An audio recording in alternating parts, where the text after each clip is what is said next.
الف لام را، یہ حکمت والی کتاب کی آیتیں ہیں۔ کیا لوگوں کو تعجب ہوا کہ ہم نے انہی میں سے ایک شخص کو حکم بھیجا کہ لوگوں کو ڈر سنا دو اور ایمان لانے والوں کو خوشخبری دے دو کہ ان کے پروردگار کے ہاں ان کا سچا درجہ ہے۔ ایسے شخص کی نسبت کافر کہتے ہیں کہ یہ تو کھلا جادوگر ہے۔ تمہارا پروردگار تو اللہ ہی ہے جس نے آسمان اور زمین 6 دن میں بنائے، پھر عرش پر جلوہ افروز ہوا۔ وہی ہر ایک کام کا انتظام کرتا ہے، کوئی اس کے پاس اس کی اجازت حاصل کیے بغیر کسی کی سفارش نہیں کر سکتا۔ یہی اللہ تمہارا پروردگار ہے، تو اسی کی عبادت کرو۔ بھلا تم غور کیوں نہیں کرتے؟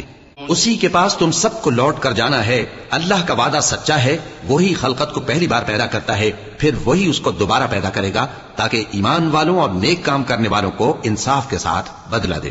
اور جو کافر ہیں ان کے لیے پینے کو نہایت کھولتا پانی اور درد دینے والا عذاب ہوگا، کیونکہ وہ کفر کرتے تھے۔ وہی تو ہے جس نے سورج کو خوب روشن اور چاند کو بھی منور بنایا اور چاند کی منزلیں مقرر کی تاکہ تم برسوں کا شمار اور کاموں کا حساب معلوم کرو۔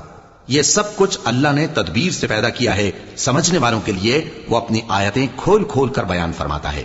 رات اور دن کے ایک دوسرے کے پیچھے آنے جانے میں اور جو چیزیں اللہ نے آسمان اور زمین میں پیدا کی ہیں سب میں ڈرنے والوں کے لیے نشانیاں ہیں۔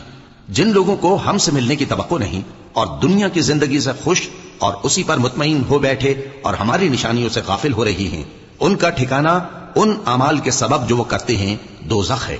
اور جو لوگ ایمان لائے اور نیک کام کرتے رہے ان کو ان کا پروردگار ان کے ایمان کی وجہ سے جنتوں میں پہنچا دے گا، ان کے نیچے نعمت کے باغوں میں نہریں بہ رہی ہوں گی۔